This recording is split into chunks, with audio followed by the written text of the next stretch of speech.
Hello guys, welcome back to the Astro Imaging channel. Tonight's session by Alex McConaughey, moving from a DSLR to a dedicated Astro camera.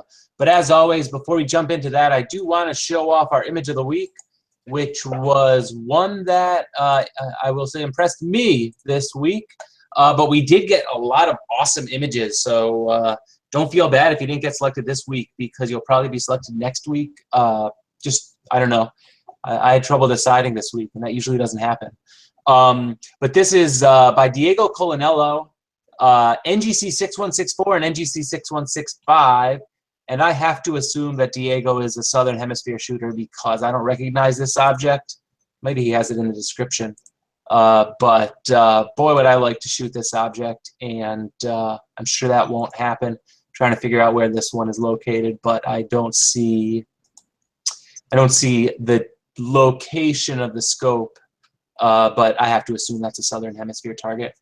If I'm wrong, all the better. I'm going to shoot this one, but I don't think I'm wrong on this one. I think you had the RA and deck at the bottom. Let's see. Deck minus 48.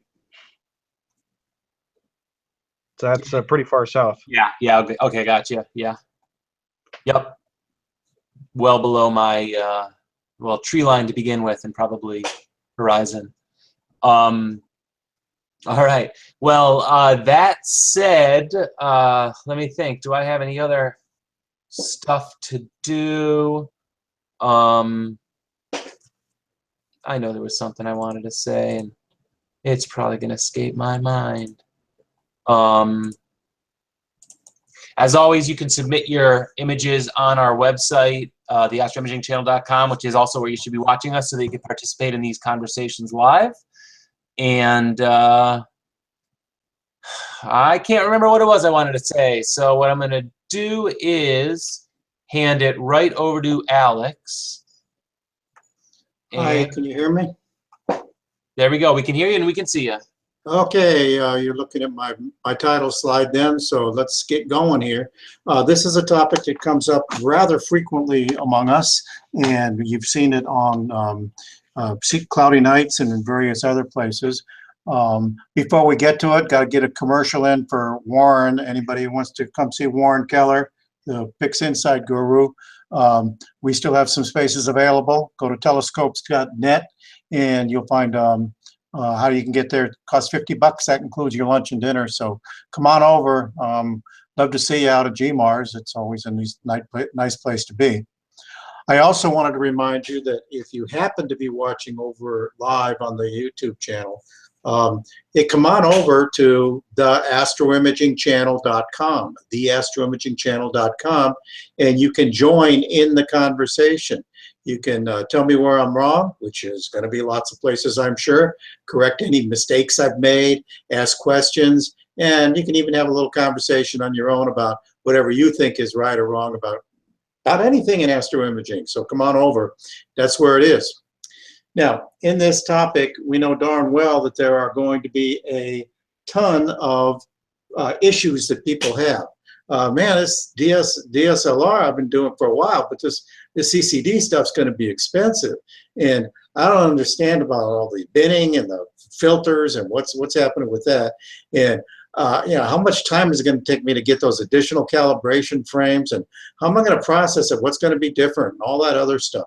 There's things people are going to want to talk about, and I'm going to give my personal views on a lot of these things as we go along. What I'm not going to do, as usual, is tell you everything you want to know. For one thing, I don't know everything you want to know, and I don't know your CCD camera, and this isn't about how to use your new CCD camera, where your new settings are going to be. Which auto guider is best? I don't know. Which chip is best? Is Canon better? These are not the kinds of things I'm going to be talking about today. I'm going to be talking about what you might want to be looking for when you're moving from a DSLR that you've been using for some time and into a true Astro camera. In order to do that, I want to make sure that we are all talking about the same kinds of things. And one big distinction that we have to draw is the difference between CCD, CMOS, and one-shot color versus a mono camera. A lot of the issues that people seem to have when they're talking about translating from a DSLR to a true dedicated Astro camera are really about translating from a one-shot color camera to a mono with filters camera.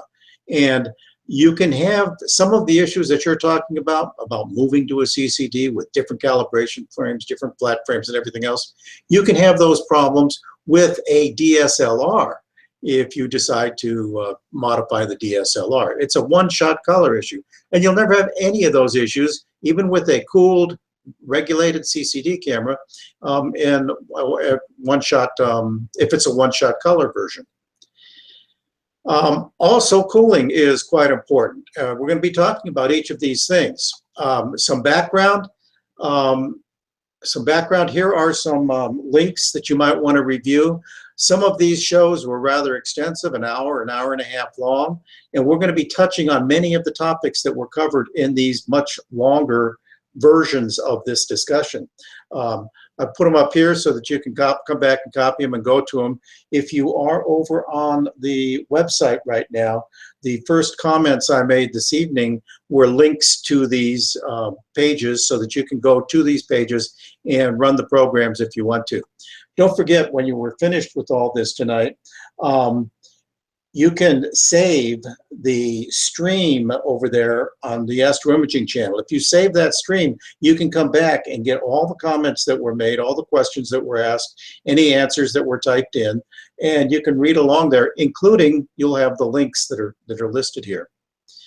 Let's talk about one-shot color versus mono. A one-shot, all imagers currently are mono imagers, okay? The photodiodes that accept the photons and convert them into electrons and so forth all only delivered levels of gray. Now, if you put filters in front of them, you can have the levels of gray of a green channel, a red channel, or a blue channel. And you do that with microfilters that are put in front of a DSLR and any one-shot color imager, and they form a pattern like this called the Bayer array pattern. And we'll be coming back and talking about this at various times throughout this presentation. With individual filters, you instead have a filter wheel with generally red, green, and blue, a luminance, and sometimes one other filter. Many people put a hydrogen alpha in there. Some people put a blank filter in there so that nothing comes through at all.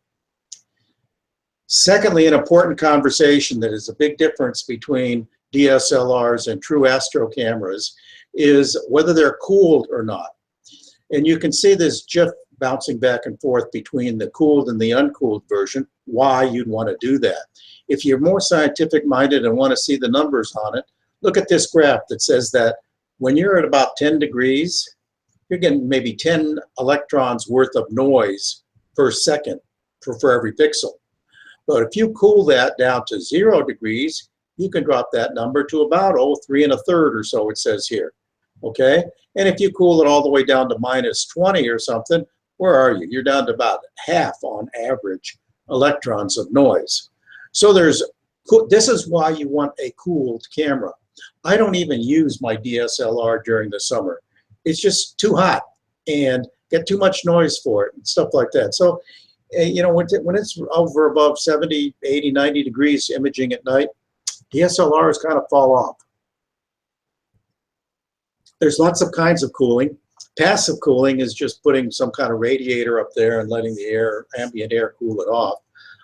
And then there's active cooling, usually a thermoelectric chip, Peltier cooler that's attached up there, and sometimes maybe a box that you can put up there around your DSLR, and it will keep the outer area of the DSLR a little bit cooler.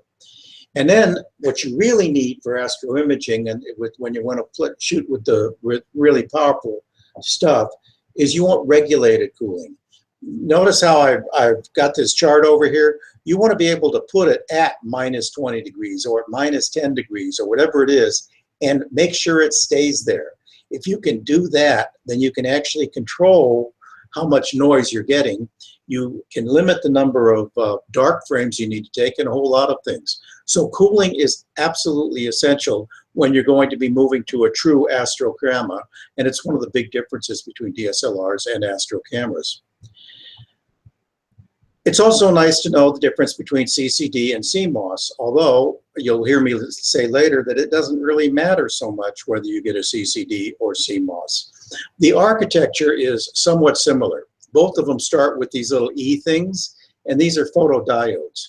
When a photon hits one of these things, it generates an electron, and that electron has to be amplified. That electron could be amplified right there at the site, like it is in a CMOS sensor, and then transmitted out. Or that electron can be transmitted all along a series of these elements here, and they'll wind up down here, and then they're all amplified out to a certain level. And that is the critical difference between CCD architecture and the CMOS architecture. Also, though, you have to understand that CCDs were easier to make 40, 50 years ago. They both came out at about the same time. The ideas behind them are equally, they're pretty much the same era. But CCD manufacturing was a lot easier back then, so manufacturers spent their time developing the CCD, and it got better and better. Well, as things got better, we were able to miniaturize some of these elements down here even better. We started making a lot more CMOS sensors. CMOSs have really come into their own, and we argue a lot about whether we're using CMOS or CCD, but the point is what you want is low noise, and whether it comes from CCD or CMOS, who cares? So finally, we get down to a summary of generic camera types. I'm going to be using these terms to define DSLRs and Astro cameras. A DSLR can come straight, you know, it's the one you bought at Walmart or out of whatever shop you buy your cameras, and it just takes its pictures like it should. It can take wedding pictures as well as be strapped to the back of a optical tube, and you can take nighttime pictures. It can be modified by removing the infrared filter. It can be debayered so that it doesn't have that Bayer filter on it anymore, and it becomes a mono camera. It can be cooled with either regulated cooling or non-regulated cooling, but it's still a DSLR. At some point, you may want to call it an Astro camera, even though it still falls a little short of that. An Astro camera, in my mind, has regulated cooling. You can tell it to go to a certain temperature, and it will stay there. It can be one-shot color, or it can be a mono camera, and you can put filters on that camera. But an Astro camera is developed to take astro photos. Actually, they're quite often developed to take all sorts of scientific readings and things like that, and they're used a lot in the medical profession, but they're adapted for taking pictures of deep space objects. A DSLR is for the consumer market, and it's meant to take pictures of a lot of other things. And the difference in their intent produces a lot of difference in their product eventually. Why should you move? Well, after doing a lot of research and having a lot of experience and talking with a lot of imagers, I'm not saying you should. So don't get me wrong. I'm going to extol the virtues of CCD and CMOS high-end astro imaging cameras, and generally I believe that they will get you a better picture if you keep at it. But for 95% of us, you're going to get a great picture with a DSLR, and maybe you shouldn't even move. But we should talk about some of the advantages and disadvantages of the Astro camera. I had a tough time with this part of the presentation, organizing it a little bit, because really what you say is a strength of one is really sometimes a limitation of the other, and in other cases it isn't. So I don't know exactly if this is going to come out organized, but we'll just talk about some of the topics. Adam, I'm trying to monitor along as we go here, and I may or may not be right. Have I gotten any questions that I need to worry about yet? None yet. Okay, I didn't think so, but it's hard to handle the two computers at once when you're not that smart. So anyway, strengths of a DSLR, hey, you got one. Okay, you used it yesterday, take pictures of the kids, and next week you'll be using it at the wedding. You got one. So strap it on the back of a telescope tube and start using it. They are flexible. This is a chart what a DSLR can take a picture of compared to what a true dedicated Astro camera, deep space Astro camera can do. And you can see that there's a whole lot more X's over on the image type. They're relatively cheap. That you can buy one of these for $800 brand new, and one of these for $3,000 brand new. They're all in one, and I'm going to say all in one in several different ways here. But by that I mean you can actually strap one of these on the back of a telescope tube that's properly mounted and take pictures. You don't need anything else. You don't need software. You don't have to have a computer with it or anything else. You can handle it all by itself. They generally have decent sized chips, bigger chips than you'll find in a lot of the CMOS Astro cameras that are coming out nowadays. Not as big as the big CCD chips, but they're, where'd we go? There we go. They have live view, which is really cool. It not only gives you instant gratification, which we'll talk about, but it allows you to do some of your focusing and a whole lot of other things just looking at the back of your camera. You don't need a computer to go along with it. And it gives you an instant gratification, particularly with that view screen on the back. You're looking at one of those view screens on the back, and you can take great pictures off that view screen. It's not real magnified or anything, so you don't see all your little errors, trailing errors, focus errors, and stuff like that. But you get an instant, you see that you got your picture right then and there. And as I said before, in that all-in-one aspect, no software. Can get by simple software, beautiful software. Backyard EOS can keep you happy in acquiring your images. So why move? For many of us, don't. Just stay where you are and be happy, because you're taking your best pictures you can. But there are some limitations. Now let's take a look at this. This was back from Sensor Sense. There's a color filter array versus the individual filters. And this is just one pass we're going to take through this color filter array thing. But you've got the sensors down here, and you've got one set of sensors is letting the red in, one's letting the green in, and one's letting the white in. Green, there's twice as many green as everything else because the eye, the human eye, is more sensitive to green. But look what that does. This is a picture of a debayered picture, and it's of this section right in through here. So you see this big red flower? Notice it's a big red flower, and every fourth pixel, 1, 2, 3, 4, is red, and everything else is empty. Your sensor did not pick anything up from this, and that's not good. Look at this down here, this white flower. Okay, notice how it's got a red, a green, a blue, and a green again, so that this 4-picture element, or this 4-pixel group here, gets its information about the color of this thing and can reproduce the flower. Now look, that's the original picture, and here's the final picture, and they're very good. The debayering algorithm is very good, but when your red sensors are only picking up the red, and the green is only picking up the green, so here you're wasting half your light. Here you're wasting 3/4 of your light. Here you're wasting 3/4 of your light. So that's the nature of the Bayer array, and that's gonna hurt you. But it's more than that. It's not just as if only one of the 4 pixels is actually picking up color from that red nebula that you're trying to take a picture of. There's this thing called filter efficiency. This is the bandpass of a blue filter, a green filter, and a red filter, normally used in a mono with filters type setup. And you notice that they've got a broad top. It rises to the top, broad top, and that top is near 100%. Okay? Compare that to the sensors of a typical one-shot color Bayer array, and the blue channel rises up and then falls back down. Green rises and falls, not evenly, as you can see these kind of flattish tops up here, but they kind of fall off at a different rate. More critical, while these are up and near 100%, the blue channel is only picking up about 73%. The green channel's up, what, 87?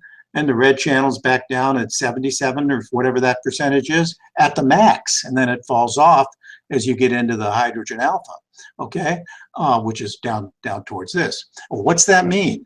Well, you know what a dense filter would be. A dense filter would mean it'd be a dark blue, and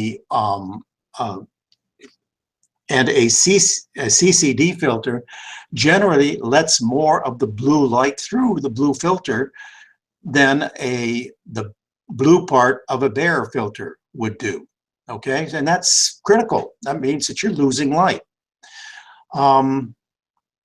Also, let's talk about a minute about band passes. Band passes is what part the sensor is actually picking up. This is the band pass of a CCD filter, and it picks up everything from down in the 400s up to the thousands or something, with a big strong rush right in through here. Now there's lots of stuff in here that you want to see. Your human eye, however, picks up something like in here. It cuts off up around 650, 660, someplace in there. So your human eye doesn't see all that stuff. Now, some of the stuff that's up here, it's not good for daytime photography. And remember, your camera, your DSLR camera was built for daytime photography. It lets in light that's closer to heat. And as a result, you could actually see some things underneath clothes, for instance. If you're wearing a swimsuit, your body's warmer than the cold swimsuit, you could actually see things you weren't supposed to be seeing probably in daytime photography. Well, they quickly figured that out, and they put a filter to block things that were up in the heat-ish range, up in the infrared range. Well, that's wonderful for them, and I'm glad they did it. But look what it does. Look what it does down here to the Astro images. Remember, an awful lot of the stuff that we want to take pictures of has that red that you'll find right up in here. Okay, here's the California Nebula without that infrared filter, and here it is with the infrared filter. So you want to modify your camera, at least modify your DSLR. But modifying your DSLR can cost you $300 to $500, or you run the risk of doing it yourself, whatever that is. And now you've moved, remember that benefit of it being a cheaper camera in the first place, much less financial involvement? Well, you've just bumped the financial involvement up. Let's take a look also at bandpass cutoffs. You can see that with the separate blue, green, and red filters, you actually get deep gaps in between them, so that you can, they might be designed in such a way as to let some light pollution and things like that, so that you miss it. There are many people who think that you can get better images in a light polluted area by taking a red, green, blue image rather than a luminance image altogether, because you can more easily cut out the light polluted parts.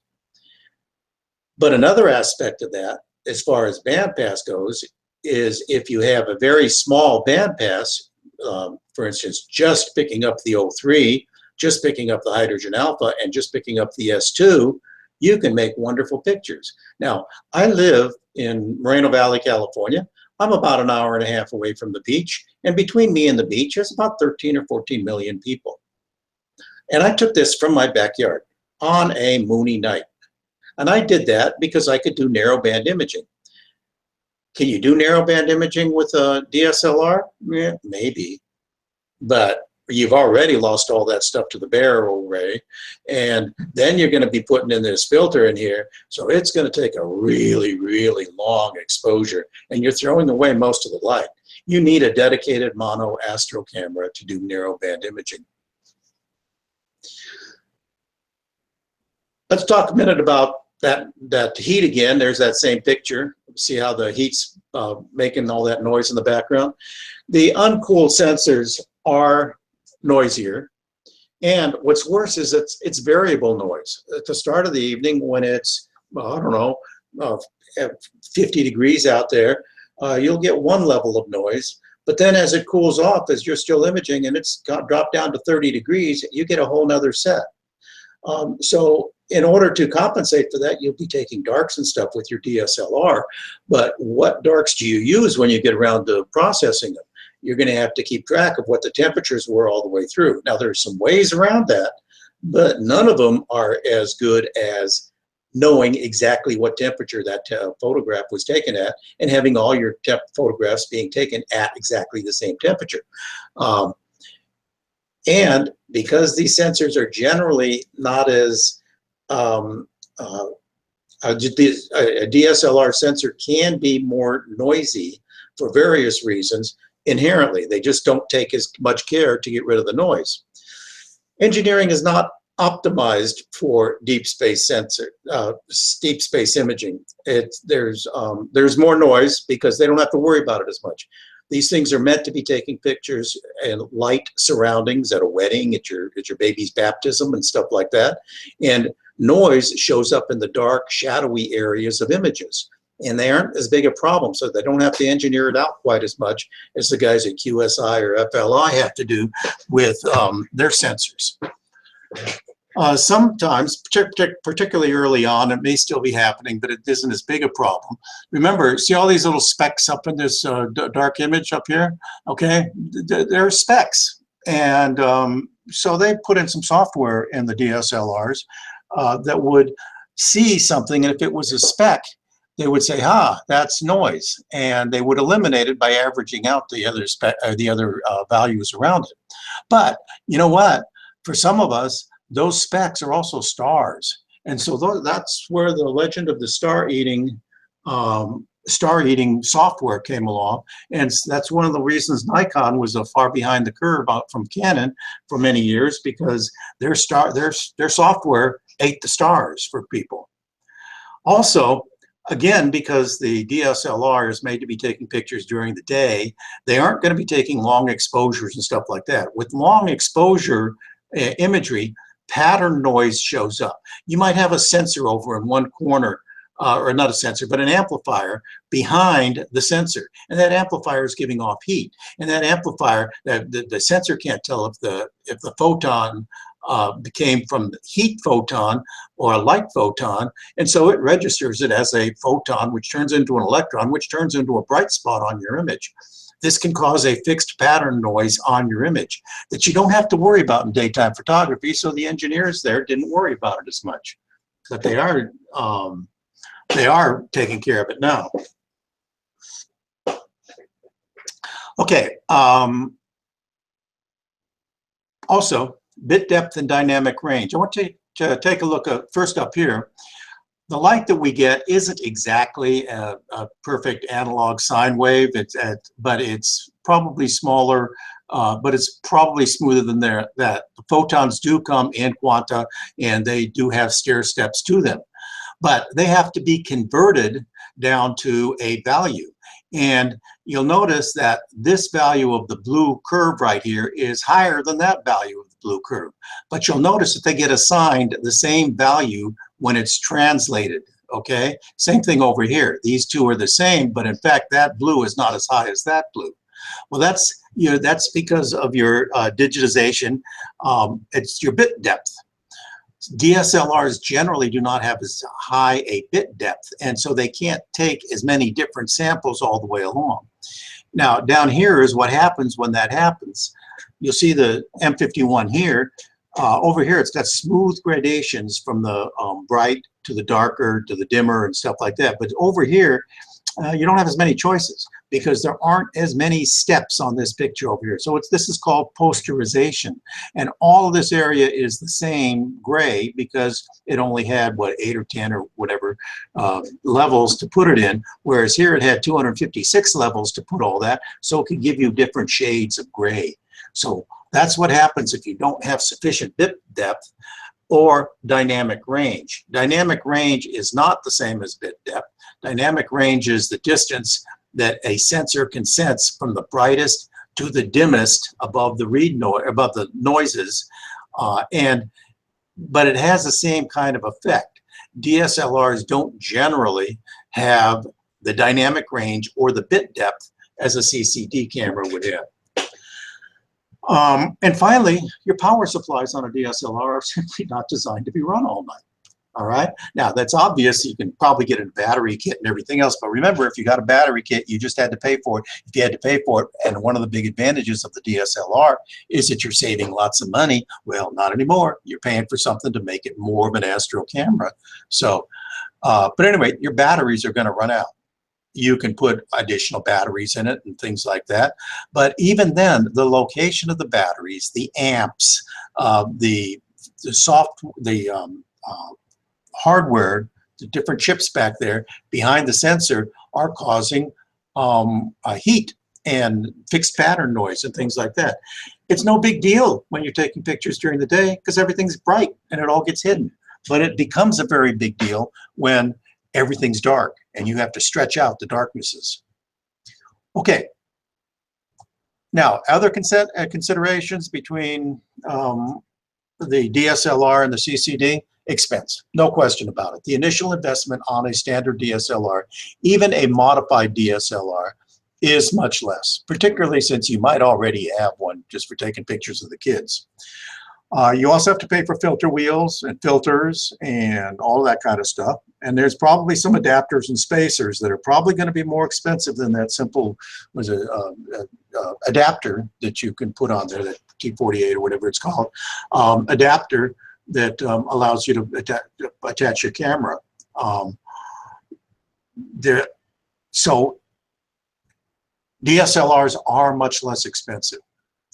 File format, well, FIST's a little bit strange. It's pretty easy to translate, particularly with any software that we'd be using. And it does carry a whole lot of information in it about where you were and all that other kind of stuff. And it's contained in there, and it's the standard way to transmit files related to astronomy. And that's what a CCD uses. Whereas a DSLR, you really should be taking your pictures in RAW because you get much bigger bit depth and dynamic range, and you can play a lot more with the data afterwards.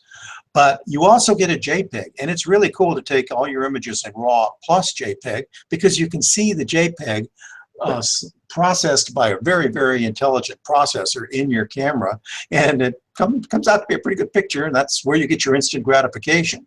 So this RAW and JPEG is something you get out of DSLRs, and FITS is what you generally get out of a CCD or CMOS camera. And then look at all the issues. Okay, we introduced the talk this evening talking about these kinds of things. They're all still there. All right. So why move? I'm going to overgeneralize up. I'm getting ready to summarize this first half of the show, which is mostly about definitions and explaining the background. For me, and for this discussion, a DSLR is a camera sold to the general market. It takes full color pictures. We can sometimes modify it to optimize it for deep space photography, but then it's really not the DSLR, and it probably will never get to be an Astro camera. An Astro camera, on the other hand, is sold to astronomers and uses filters to render color. And this is critical, it has a regulated cooler. There are hybrids, modified models of each that range the gap between these two. Before I go into my real overgeneralizations there, I want to point out that the reason I went through all that work is I wanted to make sure that you understood that when you're asking, should I move from a DSLR that I'm happy with now, but I think it's time to move on, to something else, most of the time they say, should I go to a CCD? And your answer is going to be, maybe you should go to a CMOS camera, or maybe you shouldn't go at all. All right. The real question is it time to move to an Astro camera, whether it's CCD or CMOS? And many of the questions you might have about moving to a CCD, things like, how many more flat fields will I have to take? What's this binning thing? And what do I have to do to calibrate a binned image and stuff like that? All these things that you're worried about there, they have nothing to do with whether you're using a CCD, a CMOS, or a digital SLR. They have to do with the fact that you're using one-shot color or a mono with filters. So be sure you get your definitions right as to which questions you're asking. generally speaking, I think that those with the experience, where am I? There we go, one more down. Astro cameras are going to be cleaner eventually, less noise, bigger bit depth, more data to work with, more clean, usable data to work with. They are harder to use, okay? I'm gonna admit it. I don't think they're all that hard to use, but if I had to say one is harder and one is easier, yep, they're harder to use, not much harder. You know, if I've got to drive from here to Pasadena, it's hard, all right? If I've got to drive from here to Glendale, it's harder because it's a little bit further. But you know what? All the processes are the same. Get in the car, start the car, drive down the road some more, drive down the road some more, get in the traffic jam, get out of the traffic jam. So is it harder, really? No, it's just longer, okay? So at first, Astro cameras are harder to use, but not really, you know? And in the long run, they're actually easier to use because the data that you get from them is so much better that in the long run, the information is easier to process and easier to use. For those of you who join us every week, we really appreciate you coming in here, and we'd love to have you all be able to get into the room. What you don't know is that before and after the actual show, there's only about 8 people can get into the room, and we sometimes talk about things like Tolga was showing off an installation that he's doing right now, and it's pretty cool. But last week, after Eric showed us his APOD winning stuff, we were teasing him because, of course, anybody can do anything with that data you've got, you know, and all that other stuff. Well, the fact is, where Eric is, where he is taking the image over in the Sierras there, and with the equipment he's using, he's getting much better data than most of us get most of the time. Now, Eric also is better at processing and all that other stuff, but it's fun to tease him about it. In the long run, Astro cameras are the same kind of way. They're just easier to process in the long run because the data is better. Okay, that's my rant. When should you move? First off, I've got to tell you, anytime you please. Anytime you decide it's up time to move, hey, go for it. It's okay.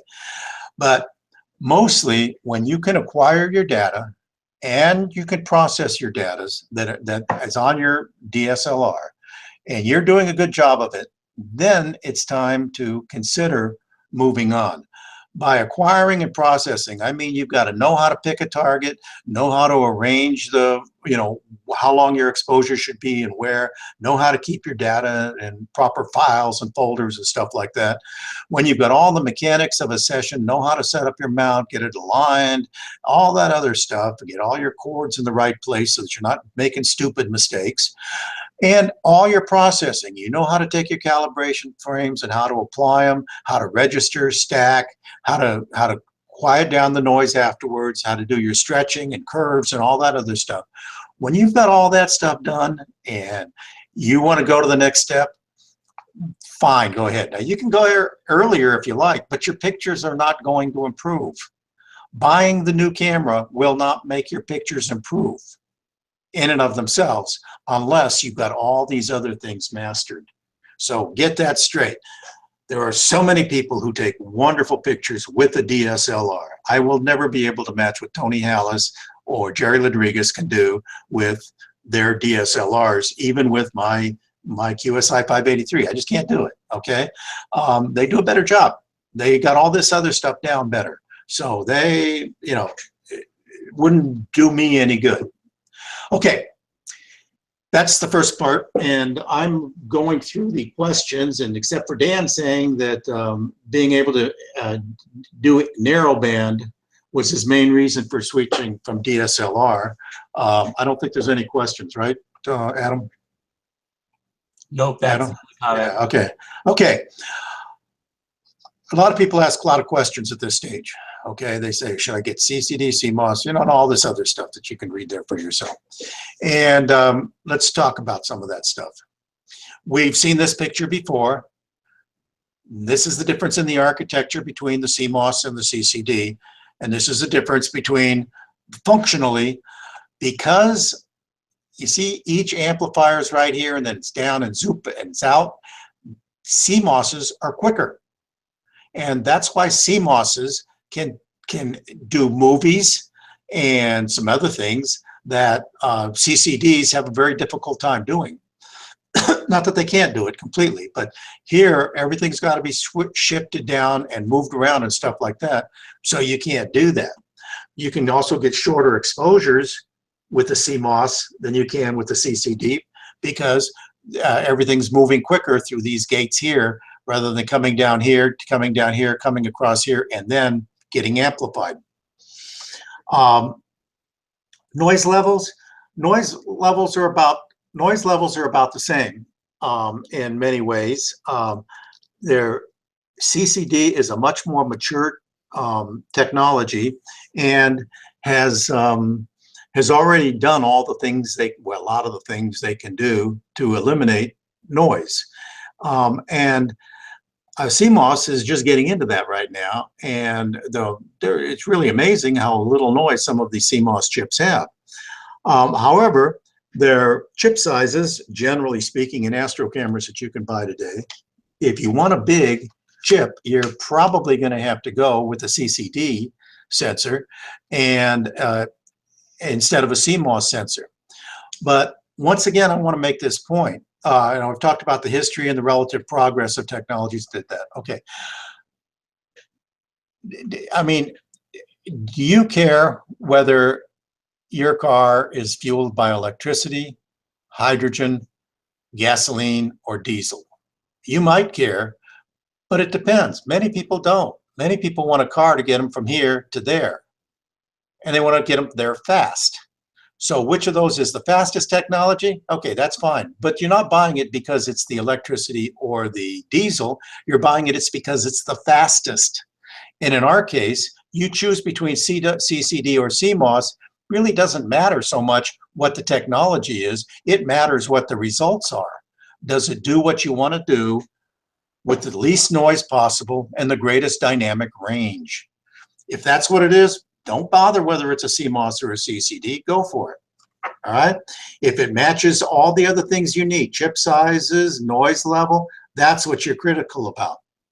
Okay, tube matching. Tube matching is one of the things that I've seen guys that are and ladies that are moving from DSLRs to CCD. They say, "Oh, I can't even worry about that, man. I never had to worry about that with my DSLR."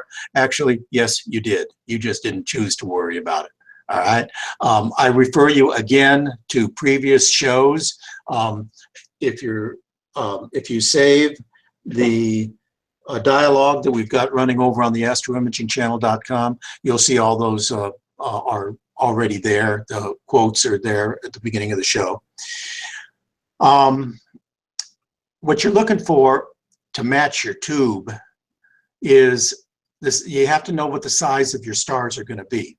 The size of your stars are determined by two things. One is how big an image how long your focal length is, and how big an image that of a star is when it gets to the sensor. The other is how bad the seeing is. If you've got the same size star, okay, and this is the size that the star is, and you've got a pixel that's this big, okay, it's got 4 pixels here, and the pixel is this size, then you're going to get 1 block of star. Well, that's not particularly good. If that star happens to be in the middle of those 4, none of those 4 are going to get all that particularly good, so you're going to get a dim, bigger star. What you really want is you want your sample to cover 2 or 3 areas. Now you can see this looks more like a star down here. All right. So if your my 12-inch RC is delivering this kind of big old star, and my TV85 or my TV101 are delivering this size star up here. So if I've got this size camera with the same size, I've got to change pixel sizes and I've got to match them. However, as I pointed out to you, you didn't worry about that when you had your DSLR and first slapped it on the back of your 6-inch Newt riding up on top of that Orion Sirius mount, and you first got into this stuff. Don't let it kill you now, all right?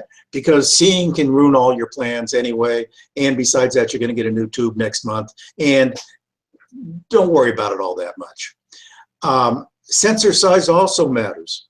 You can see over here a picture of M51, and different sensor sizes are put over the top of it. A DSLR is probably the cheapest full frame sensor. For about $1,600, you can get a full frame DSLR sensor in the Canon 60 and in various similar programs or similar cameras to that. Most DSLRs are in this range here.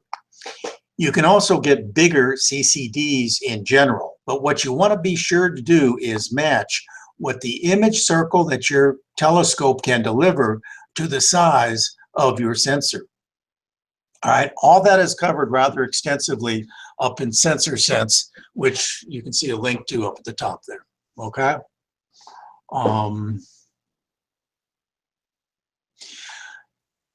How do you match the tube? New Astronomy Press CCD calculator, Google that. And by the way, this isn't a DSLR versus CCD question. It's something you didn't even think about with the DSLR, but because this costs so much more, you're more worried about it, okay?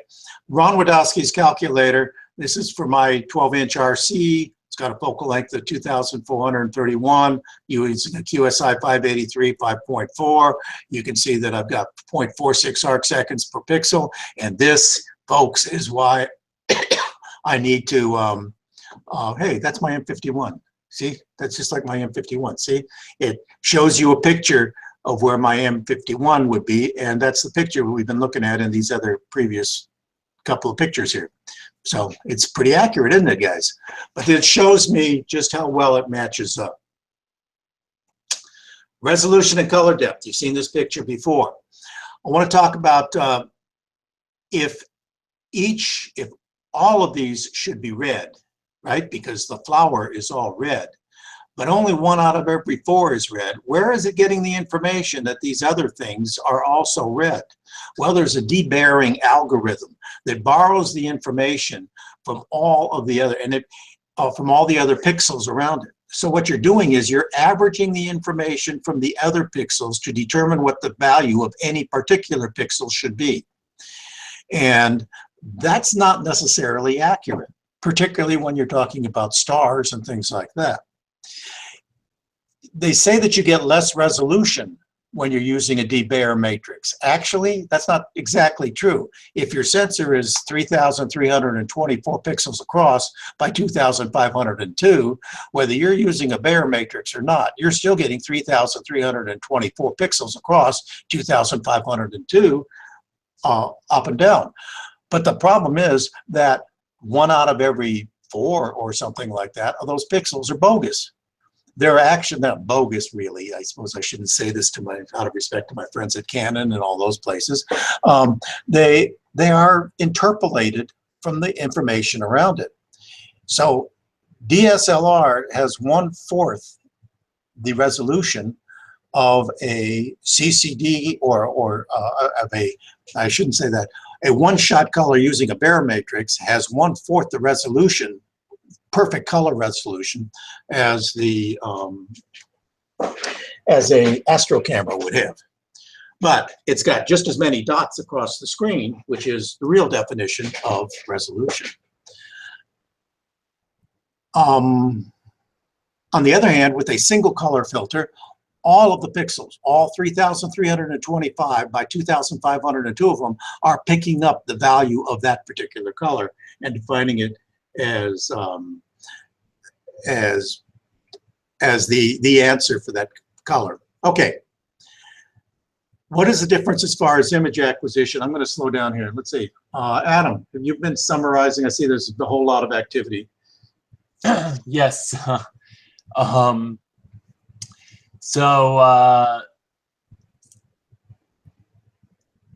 I mean, it's stuff you kind of gone into. Other than cooling, is there a difference between DSLR and the new CMOS CCD cameras?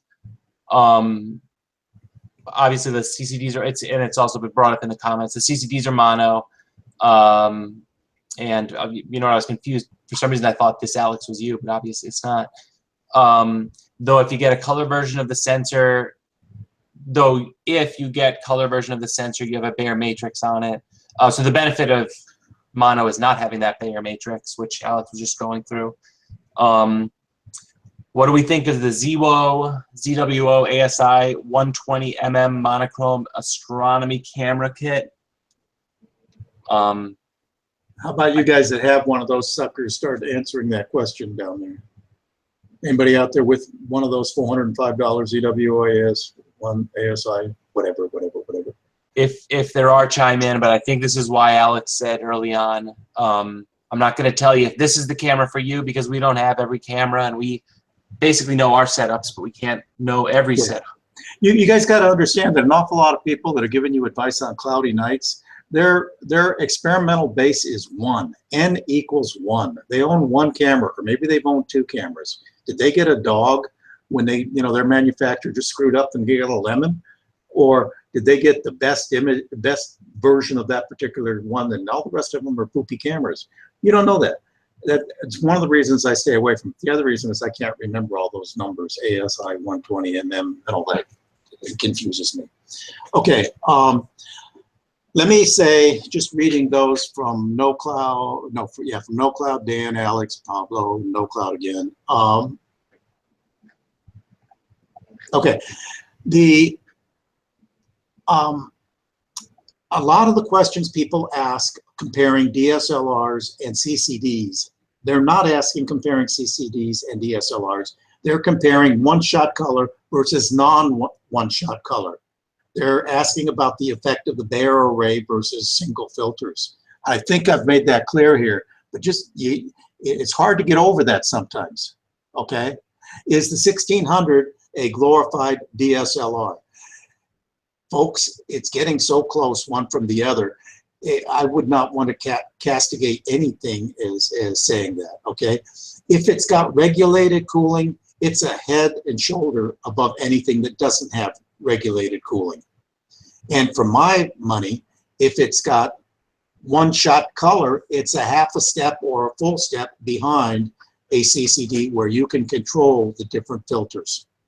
Okay, so let's get on with some other stuff, and you guys keep that conversation going because that's why we are here. Remember, that's why we're here, to keep you guys talking.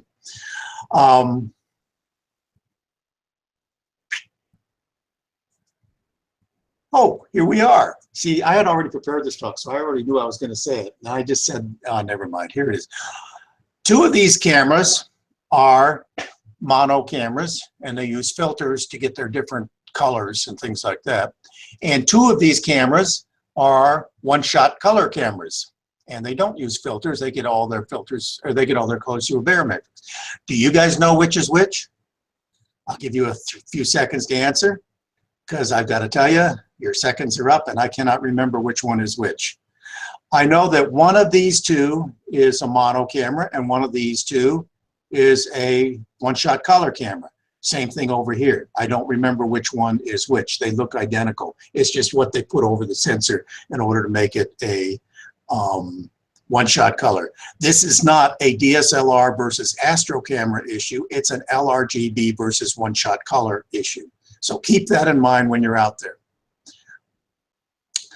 What's the difference between calibration during acquisition? First off, with an LRGB or an RGB with filters kind of camera, that what we normally call the Astro camera, that is not one-shot color, you have to take more flats. You have to take a flat for each of the filters that you're using. The darks and biases, if you're not binning, you just have to take one for any given exposure level, okay? If you're binning, you have to get one for each bin mode. All right? Why am I changing that? With temperature matching on a DSLR, first off, I should say it's possible to scale. You don't have to have exact match to the temperature. Many software programs can figure out what the noise level is and find a dark that kind of matches that and scale things around. So that it's usable, but it's not as good as it should be. It's just usable. But the key thing here that I want you to take away is the DSLR versus the regulated, cooled camera. Regulated you can take your darks at any time, any place. All you do is turn your camera on, set it to the same temperature, same binning level, and take your pictures. You can take them the next day, you can take them a month from now, you can take them last month. Whatever it is, as long as the temperature matches to within, you're cool. With unregulated, however, you must match that temperature to within a few degrees. Well, you think, how hard could that be? Well, what temperature was it when you took that picture? Okay, if you started off and the night was 70 degrees and it dropped down to 30 degrees, which it can do around here in Southern California, what temperature did you take that picture? Where do you get your darks for that particular area? Now, there are things you can do. You can use in-camera darks where you take the exposure and then take the same amount of time with the shutter closed. There's some real downsides to that. And some say, hey, those sensors are so good nowadays, you don't need darks. Okay, I don't believe it, but hey, some say just go without darks. Just take so many of them that the darks disappear, or that the errors disappear. Well, that may be fine for some kinds of noise, but it's not fine for all kinds of noise. So temperature matching, yes, a dedicated filter system that you usually find in Astro cameras is going to take you a little bit more, but they're going to be easier to take because you can regulate the temperature. Now, why is this picture here? Okay. As far as image acquisition goes, we have to figure out, that is not the graphic I thought I had.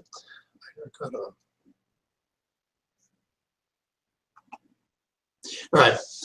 One of the problems you've got with your exposure time is that, first off, your infrared, stop it.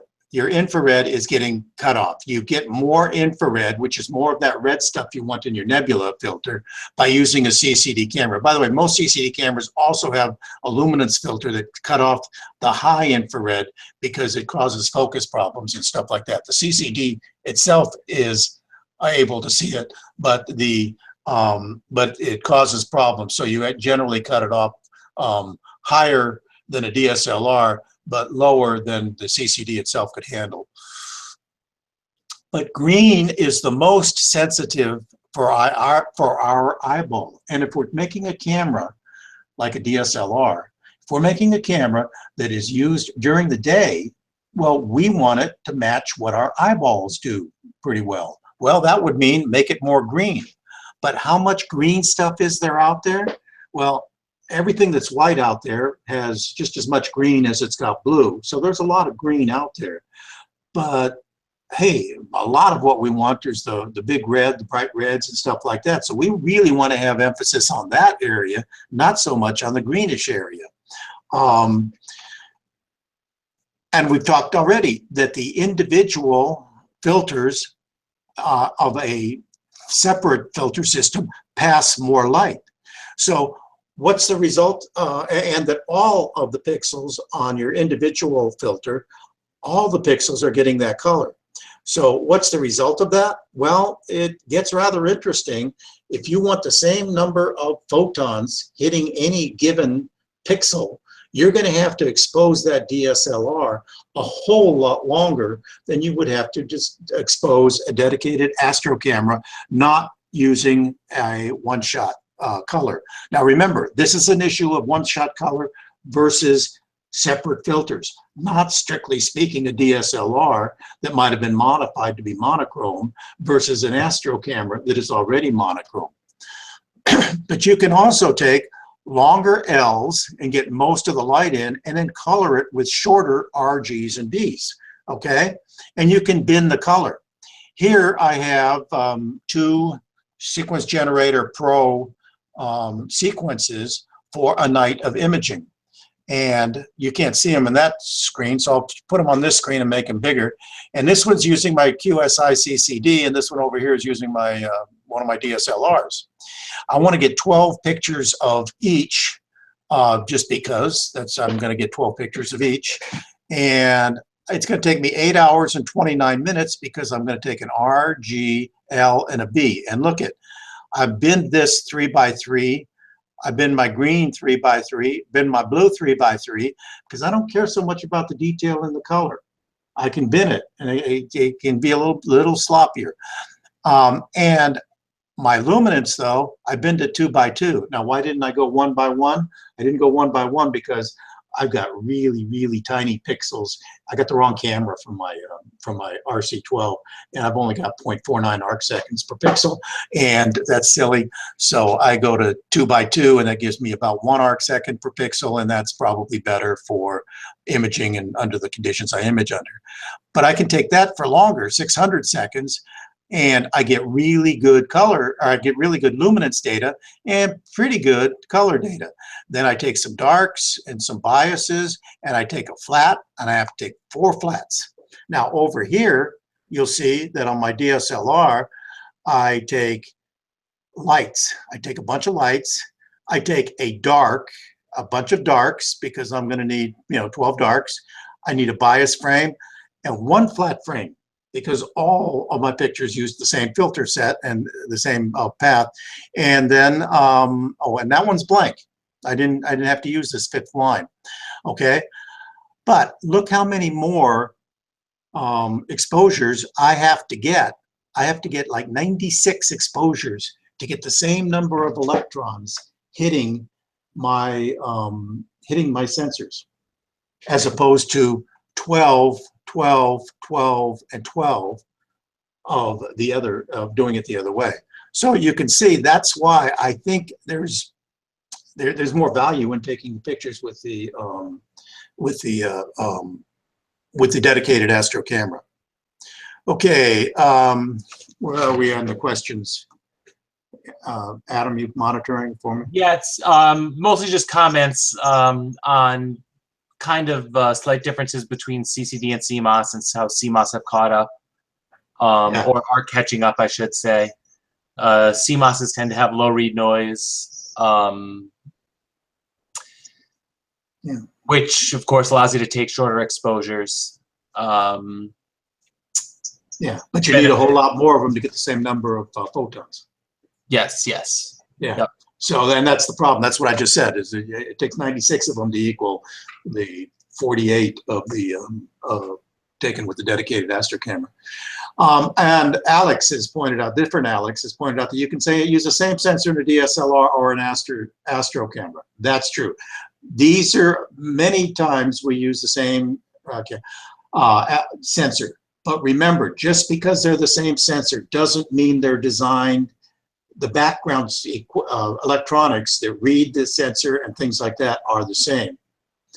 You see what I mean? As far as QSI, SBIG, everybody put out an 8300 sensor, and their noise results were different.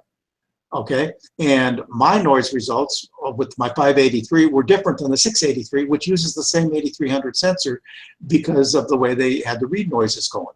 So, folks, I mean, yeah, be careful when you say they're all made in the same plant. Yeah, they may all be made in the same plant, but that doesn't mean they're equivalent. All right, so I agree with you that an awful lot of the differences that people say, oh no, this is different, that's different. They aren't really different, okay? But there are some other things going on. Okay, we've been staring at this one slide here. I think we caught up on the questions just from my glancing through it. Look, back when we were all doing DSLRs, this up here, the upper right-hand corner, that's what we needed to do. We needed to get a peak on the histogram, and that peak had to be separated from the left margin. If we did that, we had a good exposure, easy to figure out. And people get real fussy about, hey, what do you do with this CCD stuff? I mean, it's so complicated. Well, it is and it isn't. You can go to Starizona, and the website's down here, Starizona. I tell it I've got a QSI 583, which is like the 683, only older. And I tell it I took a picture for 3 minutes and did some processing that they describe here. And I had an 1800 in the background sky.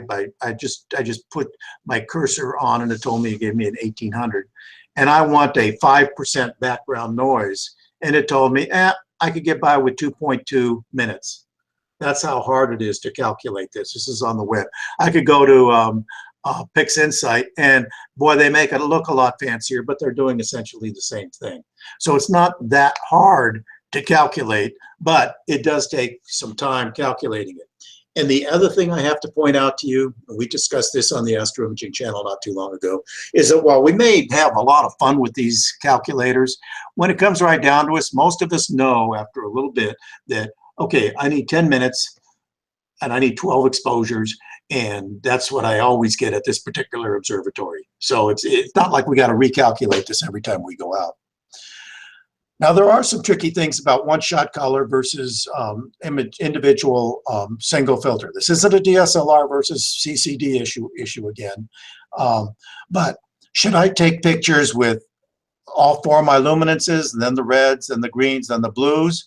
Or should I take L, R, G, and B, L, R, G, and B, L, R, G, and B? If you're dealing with Sequence Generator Pro, it says, should you rotate through the events, or should you finish the entire event first? It can get, if you're not changing filters around too much, and you don't have to worry about focusing changes, it doesn't really matter. But filter changes can add time. Refocusing after a filter change can add time. And so what you might want to do is, if you're going to take 12 L's and 12 R's, take 4 of them, another 4, another 4, another 4, and then cycle through the whole thing again. What I like to do actually is I like to take my reds and then my greens and then my L's, because right then I'll be with the image, with the object transiting, and so it'll be as high as it possibly could be right in the middle. So I'll usually take 12 R's. Well, yeah, I did it here. 12 R's, the G's, and then the L's, and then the B's. And so the object is transiting while it's taking the luminances. And that's what I'll do. But if you've got foul weather and you've got limited acquisition time, you might not, you might want to stick with a one-shot color. And the reason I say that is because if your imaging sessions are devoted like 2 hours at a time, you might be able to knock off, I don't know, 15, 20 exposures in those 2 hours. And if they're one-shot color, you've actually got an image you can go home and process. If you're taking, if you're taking luminance RGB filter, you may only have, 10 or 12, but they're all luminances if you don't watch out. So that's a consideration that you can have. As far as image processing, actually they're pretty much the same. You have to first ask the question, is it really harder, or is it just take longer? Okay, well, I've talked about that before. Also, you have to draw a distinction between human time and computer time. It may take the computer more time to process 4 sets of flats, 4 sets of calibration frames, 4 sets of, than it does to one-shot color. But as far as you're concerned, once you press the go button, it goes. That's all you need to do. Particularly if you're using batch processing in PixInsight. Then you have to argue about the ease of use versus control. The easiest thing to do is just take the JPEG off the back of your DSLR. Duh, you've got yourself a picture. Okay, it's really a pretty picture, generally speaking. But if you want control, you better get into a real software program that you can check this thing out. Look, on the batch program, the image registration or image integration, it gives you some choices you can make, integration parameters, but there's only about 3 or 4 things you can choose. If you go over to the actual image integration system, you can choose lots and lots and lots of different parameters. I couldn't even fit them all on the screen here, as you can see, to make a screen print of it. So you can really mess with, change things around. Now, why would that matter?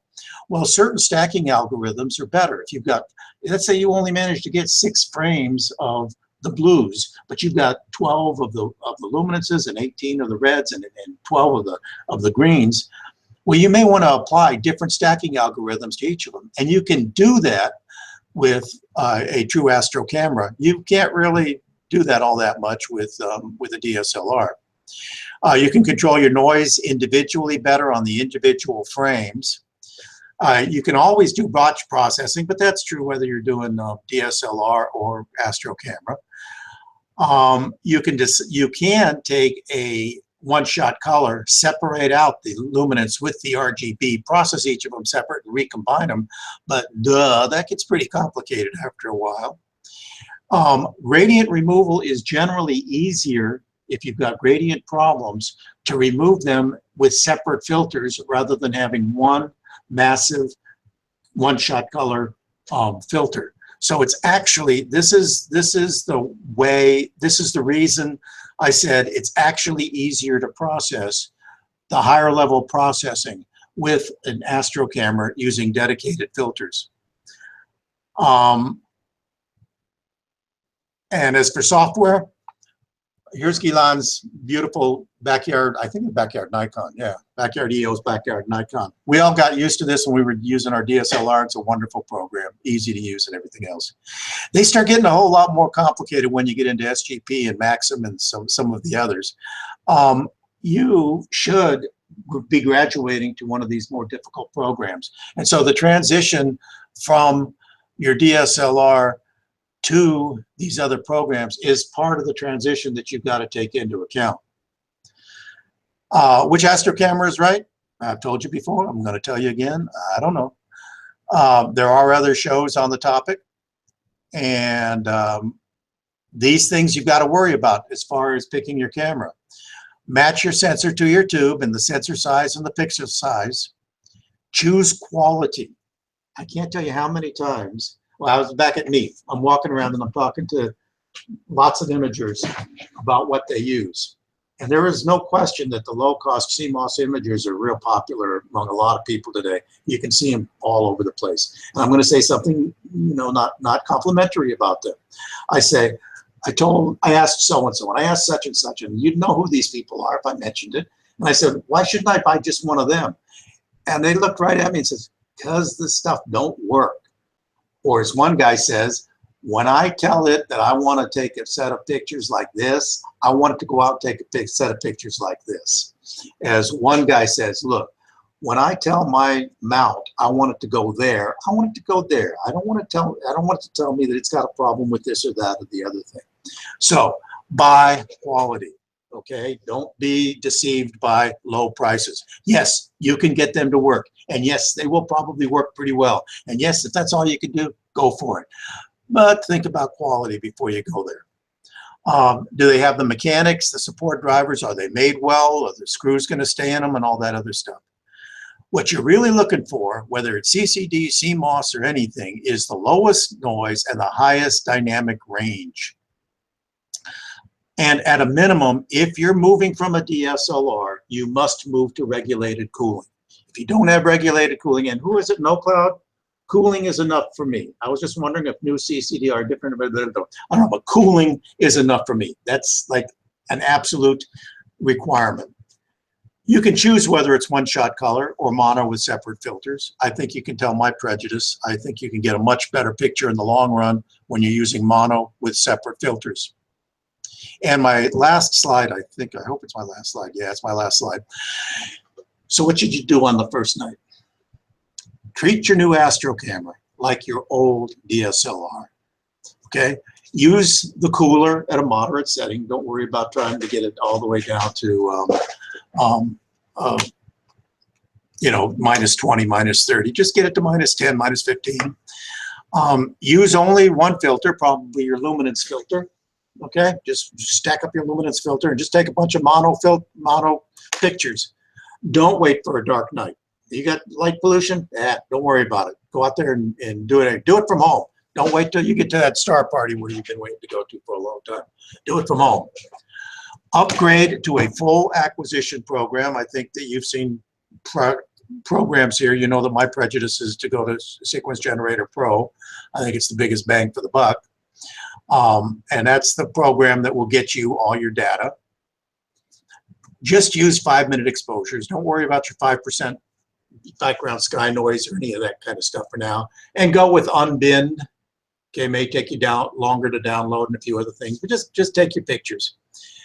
Get all your calibrations for that one filter and completely process that mono image. Do not try to take LRGB images your first day, 3 weeks, whatever, okay?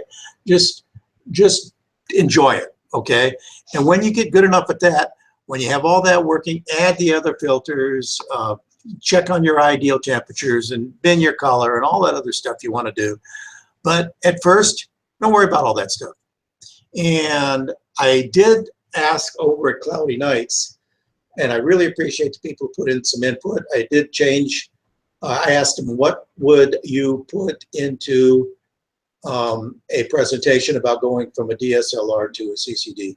And one thing that they wanted me to ask was, and I'm asking you so you can reply over there, for those of you who've done it, how much time did you save?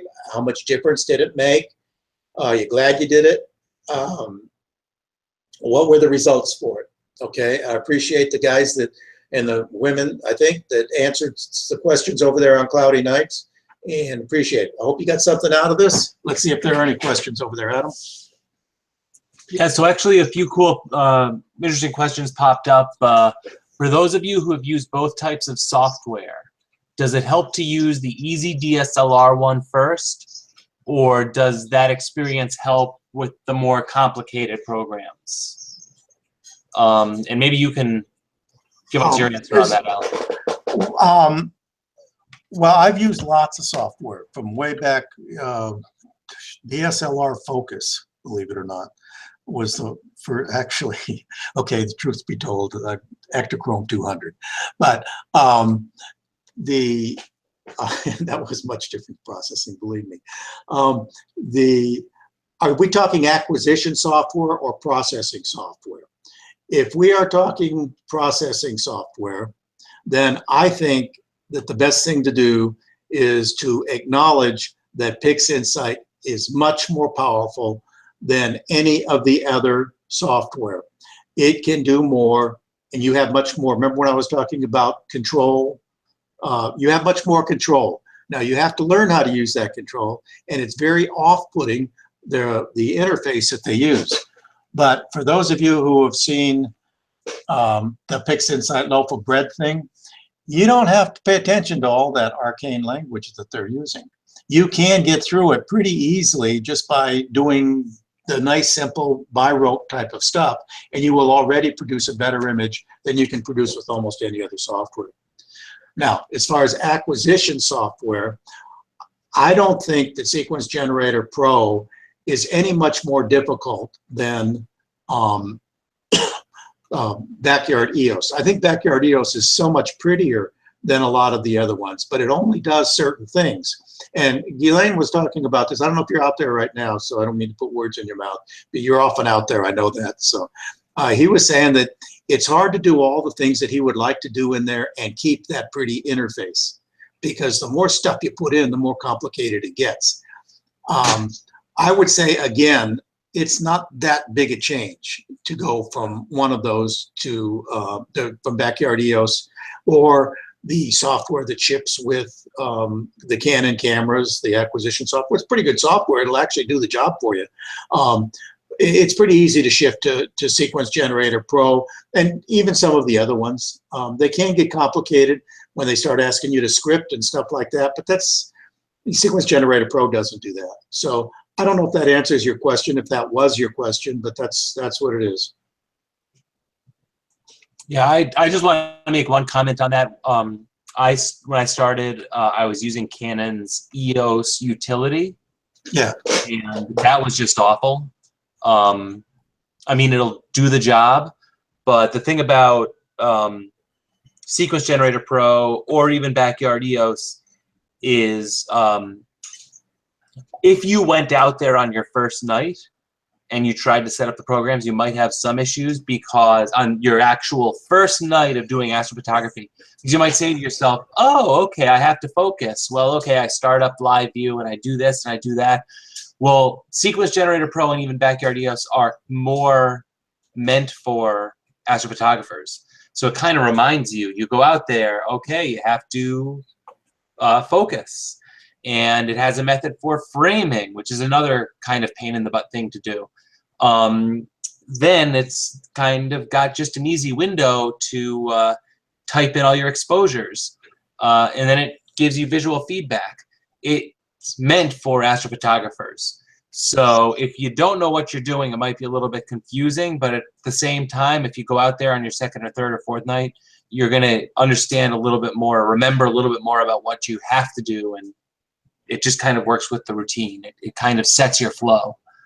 And in the case of SGP, basically, if you can get it set up where you have a good imaging night, then you might be able to set it up so that you don't really have to pay much attention. So complication comes with automation, but it may very well be worth it. No Cloud had a question earlier. Alex, I think, talked about how electrons acted on the CCD and CMOS DSLR. Do the new CCD CMOS cameras act differently now? You now have everything I know about the architecture of CCD and CMOSs, okay? If there may be somebody else that can answer that question better than I can, No Cloud, I don't know.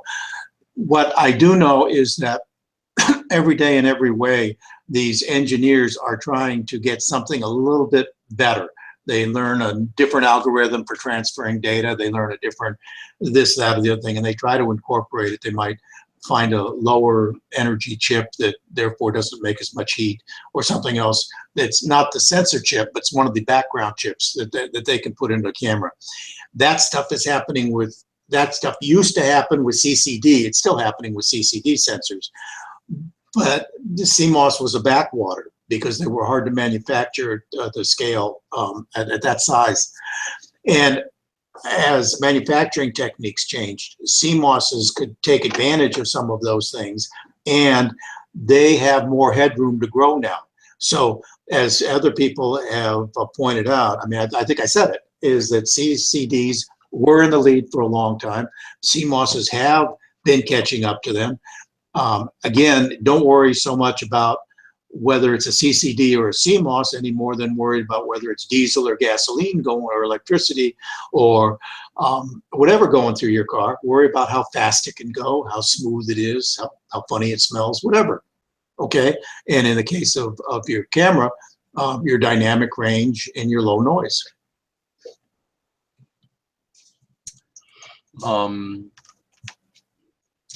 Glenn Jeff is asking, how long do I need to let my mount settle after doing dither?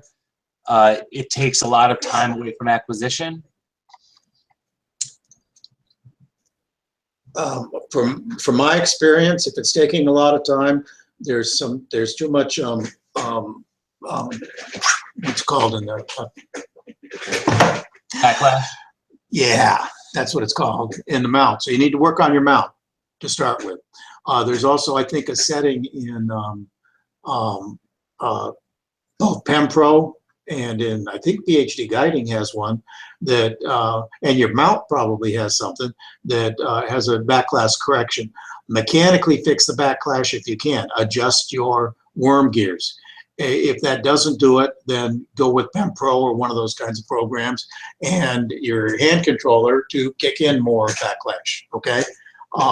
But address it, you know, and you're going to have the same problem whether it's a DSLR or a CCD or CMOS or whatever it is, with Astro camera or DSLR. So it's not a it's an important question, but it's not.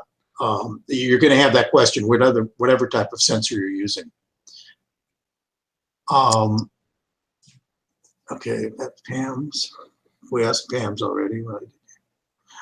Alex points out, different Alex points out that he used just the intervalometer. Yeah, that's I should have mentioned that probably. The intervalometer is one of those things where, hey, it's a standalone thing. You know, you can go out and put a DSLR.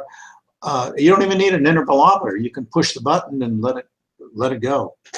Pablo points out that SGP Lite is free now. I don't remember what the difference between SGP Lite and heavy is. It's been free for a while, I think, though.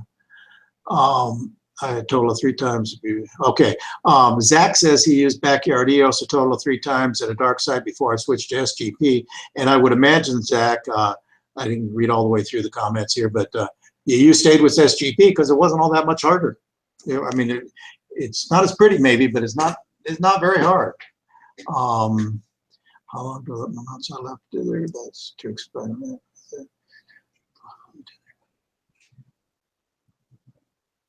I didn't sell my DSLR when I graded Uri Abraham.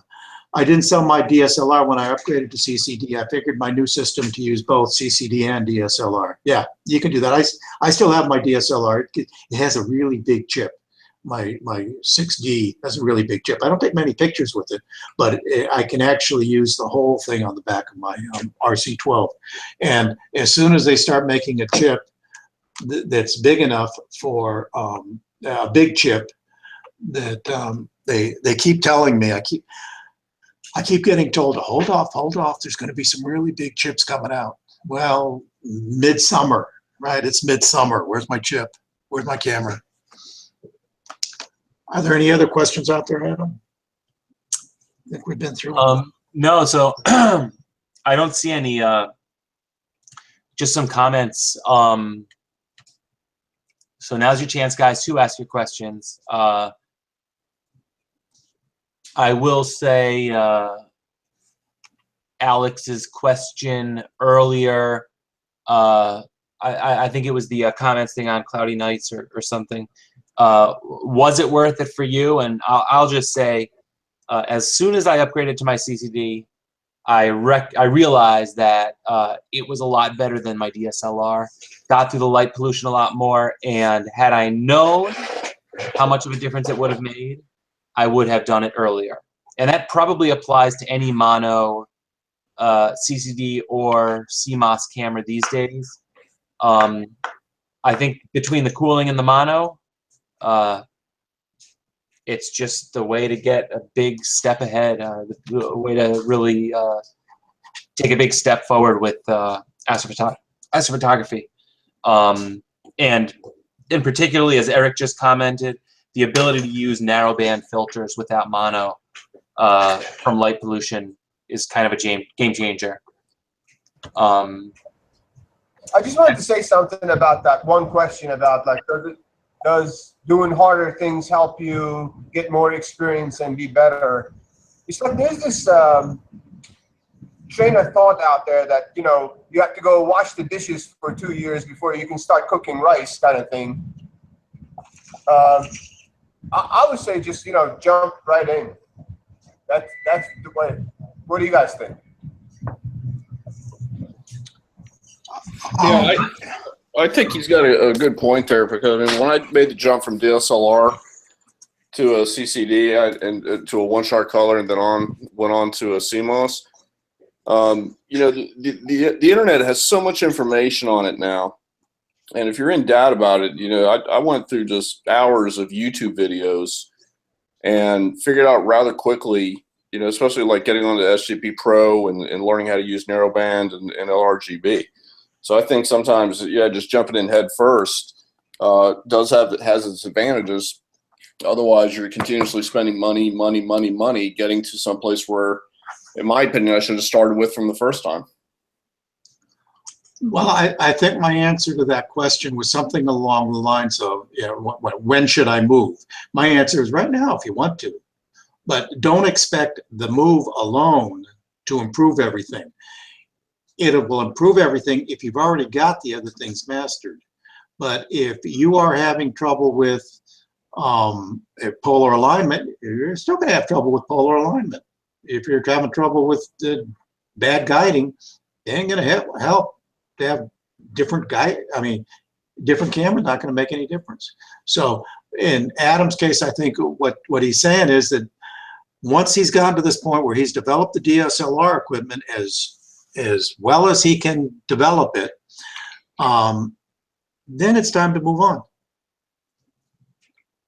Yeah, and I think I'm a bit mixed on the answer to that, because with a mount, it's basically always better to go with a better mount, and there isn't a huge difference in the complexity of learning to use some of the premium mounts as opposed to the basic mounts, and the benefit of good tracking outweighs any learning curve. But there are some things like a motorized focuser. If you're going out for your first night of astrophotography and someone sold you an awesome system, And now you have to figure how to set up the focuser. And you don't know anything about V-curves or step sizes or anything like that. That first night out, it might just be easier to focus manually and get an image, process a little bit, and then maybe your second or third night, when you realize that focusing manually is a pain in the butt, you figure out what this automated focuser thing is about. I mean, keep in mind, when you're automating, you have a lot of stuff to configure. So it's better to have a bulletproof system, but is anything really bulletproof in like what we're doing? Almost everything you buy isn't going to work straight out of the box. You have to tune it or figure something out about it. Even the scopes we buy, you know, there's spacing between the reducer and the sensor, and you have to know that stuff. And some people have to screw it up before they realize what they have to do right. Others will just read and read and read and read and know everything they have to do before they go out there, but stuff's still going to pop up. So my answer is a very nuanced, I'm mixed on that. But, well, I think you got my answer from that. Don't not buy a CCD or a CMOS, you know, Astro imaging camera just because you're not perfect with your DSLR. Just don't think that buying the Astro camera will fix problems that you're having with the DSLR. The problems it will fix is the noise, the dynamic range, the color depth, and things like that. If that's where you are, hey, it's time. Yep. We got some questions that are not exactly on topic, but we got some time here, I think. For those with astrophysics mounts, do you use a PCC? Do you think it's worth it? I have an astrophysics mount, and I have been told that because it's sitting in an observatory, permanently polar aligned and all that other stuff, that it's probably not worth it for me. I don't need a pointing model because I use the plate solving, and again, if you're in a permanent observatory, you're not going to need it as much.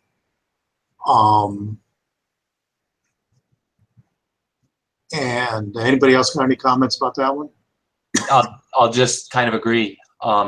You know, we set up our mounts what I'll call the old-fashioned way, and we learned how to use it the old-fashioned way. And APCC is just a different way. And I don't look at, because I plate solve, I don't look at a pointing model as being that big of a benefit to me. I think of it as being a little bit of a time consumer. And you are in a permanent, observatory. Yep. I have a mobile setup, and I don't use it either. Yeah. Oh, okay. Just for another reference. Yeah. I mean, I do the same thing. I'm using SGP with plate solving and everything like that. So once I get it polar aligned, you know, then, you know, I do a 1-star alignment and then go to town, right? Yeah, as long as it kind of knows where it is, the plate solving will figure out the rest of it for you. Yeah. Alex points out that his time with the DSLR was a waste. I got bad results compared to my CCD. I don't know if I'd say that. I think that there's a lot to learn from a DSLR because A, you've got it. You know, your wife may get mad because you're using it to take pictures of night instead of during the day with the babies, but you know, who knows about Astro processing pixel software? Maybe that's the next question down. I've heard about it, but I've never used it. Never have either. Who's Yuri? If you can type in here, do you know the developer or something? Maybe we can get a hold of him and come in here and he can present it, because that's what we do here on the Astro Imaging channel. Try to get people to present different things. So type it in if you got some information on it. Here's Zach's got some. My DSLR also required 5 to 10 minute subs, whereas I can get away with 60 to 180 second subs with my mono CMOS. So, hey Adam, What's happening? What's happening next week around here? Next week, David, you are presenting next week, correct? I am. What was your topic, so I don't pigeonhole you? So my topic is image selection. Image selection. Okay, gotcha. Yeah, and that'll be posted midweek. We do have the following week Burton